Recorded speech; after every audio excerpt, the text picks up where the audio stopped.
Welcome to stone dictation. Dictation 5 second बाद शुरू होगा। Ready start. महोदय, आज की बहस के दौरान मैंने हाल की घटनाओं के प्रति जो चिंता देखी है उससे यह आशंका प्रकट होती है कि यदि पड़ोसी देश द्वारा भारत पर हमला किया गया तो हम उसका मुकाबला करने के लिए तैयार नहीं होंगे। सीमा पर हाल में हुई घटनाओं की संख्या और खासकर एक बड़े मुल्क द्वारा दी जा रही सैनिक सहायता को देखते हुए निस्संदेह यह आशंका सही लगती है।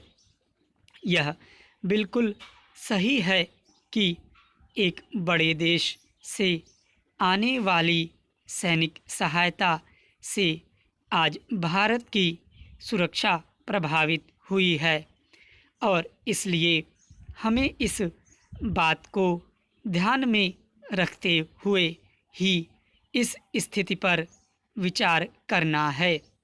मुझसे पहले जो माननीय सदस्य बोले उन्होंने आधुनिकतम हथियारों और अच्छे से अच्छा प्रशिक्षण प्राप्त करने के बारे में कहा। इसका सही मतलब क्या है? मैं सोचता हूँ कि युद्ध के उपकरणों में जितनी उन्नति हुई है उतनी और कहीं नहीं हुई है।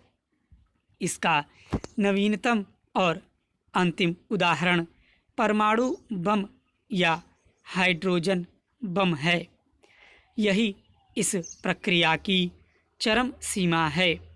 इसका मतलब है कि संसार की दो बड़ी ताकतों को छोड़कर और कोई देश पर्याप्त रूप से सुरक्षित नहीं है, क्योंकि उन्हीं दोनों के पास काफ़ी परमाणु बम है।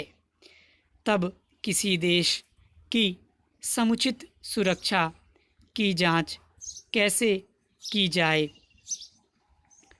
साफ है कि यदि कोई ऐसा देश जिसके पास परमाणु बम है भारत पर हमला करना चाहे तो सैनिक दृष्टि से हम बहुत कम सुरक्षित हैं।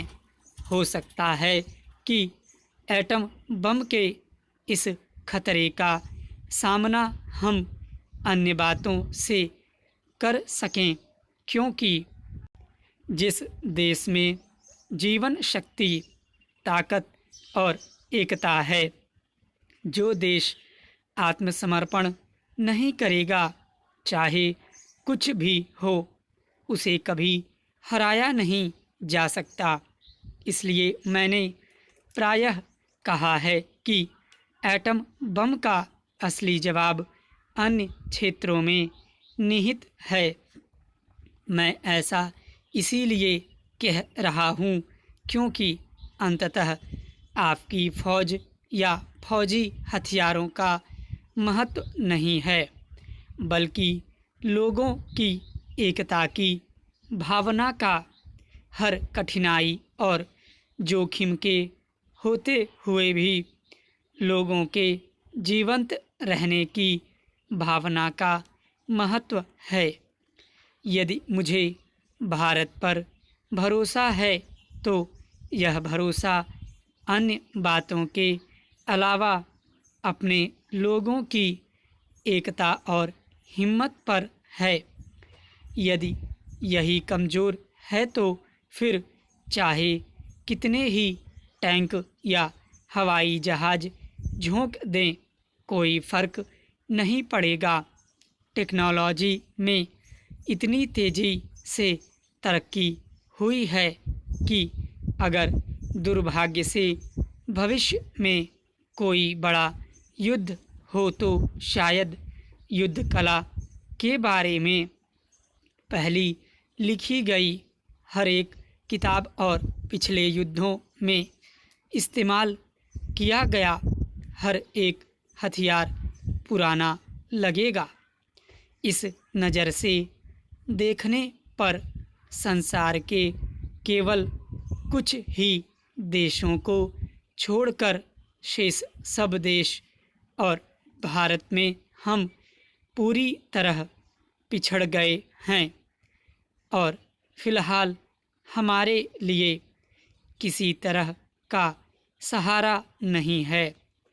सुरक्षा के लिए किसी मुल्क की ताकत किस चीज़ में होती है?